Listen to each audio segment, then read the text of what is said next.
Hey people, welcome back to the channel. I'm Bellon Huang, an undergraduate of Media and Culture at Lancaster University in the UK. In today's video, we're going to look at the summary of the book, How to Break Up with Your Phone by Catherine Price over here. And without further ado, let's get into it. And for those who are new here, before I start with my summary and notes section, I will tell you guys, how I would describe this book in 3 sentences, the story of how I discovered it, who I think should read it, how the book changed me, and my top 3 quotes of the book. So first, how I would describe the book in 3 sentences. Well, really straightforward. Why you should break up with your phone. Second, how to break up with your phone.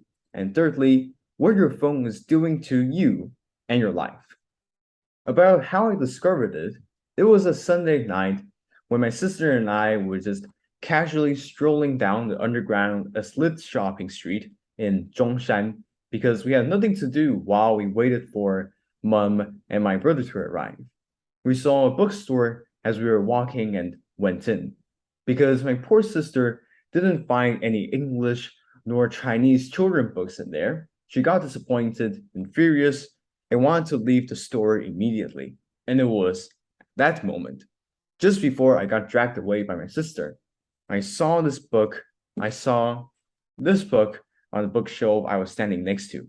Its title caught my attention instantly and reminded me of the conversation that my tutor and I had in class about phone addiction. The second I saw the book's title, I knew it's definitely something that I must read. So, in a heartbeat, I took the book to the counter along with the novel that was standing next to it called Educated. So who I think should read this book? Honestly, I believe everyone should read it, especially when it's no longer a surprise to see most people holding and scrolling through their phones on the street these days. It's obvious that the accessibility of mobile phones has increased tremendously and dramatically since the year they first came out. The commonality of phones now, nonetheless, still surprises me from time to time. I mean, when I was in primary school, almost nobody used that phones. Having them was seen as a luxury rather than a necessity. Now, however, you can see kids with phones even bigger than the size of their head. How bizarre is that? Anyway, my point is, phones are now something which we cannot live and function without. Therefore, it is important for us to know how to use our phones smartly and moderately so that we're in control of our lives and not letting them control us. How the book changed me. Things were different during the time when the book was published, I thought, as I was reading. Now everything seems to be all online, and it would be almost impossible to do anything without some sort of action on the internet or through online platforms, especially as a result of COVID. However, this book reminds me of how uncontrollable and mindless I am as I scroll through my Instagram feed and Snapchat stories. I cannot deny that I am a phone addict myself, though I would still be spending a lot of time online, be it doing school tasks or taking notes.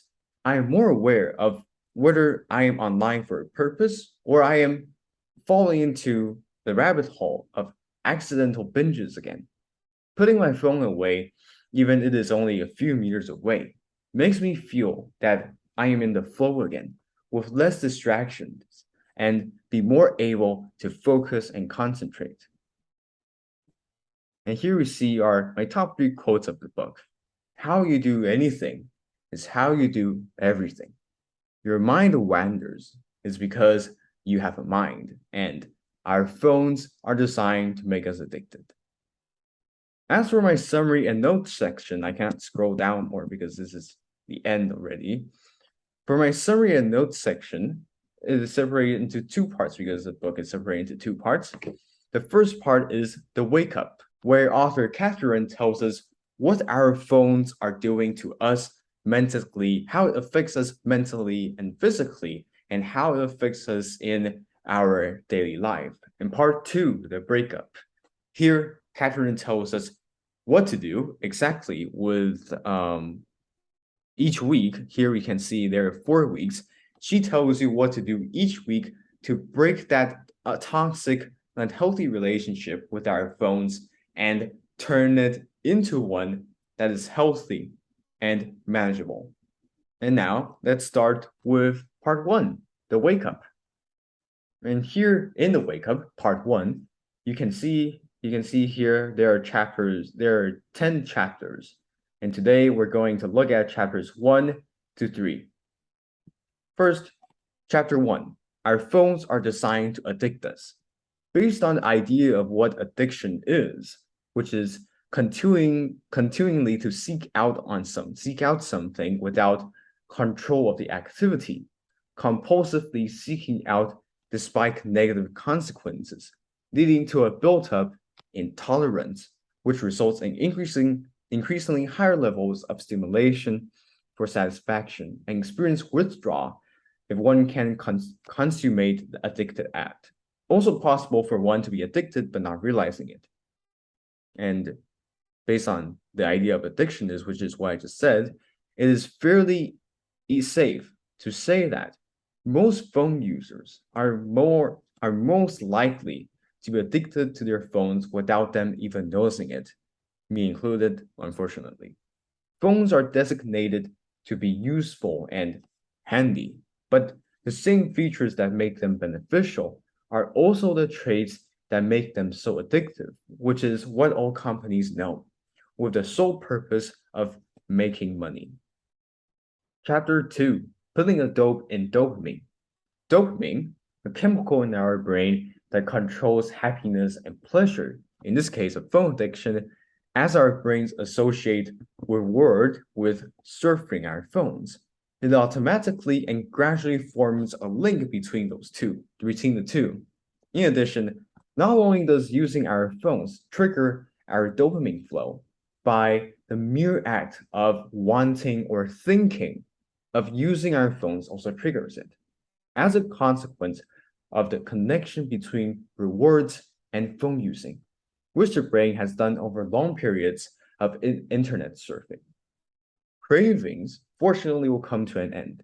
Using our phones, however, does not, as our phones are purposely designed by mobile companies without stopping cues, which often results in accidental binges.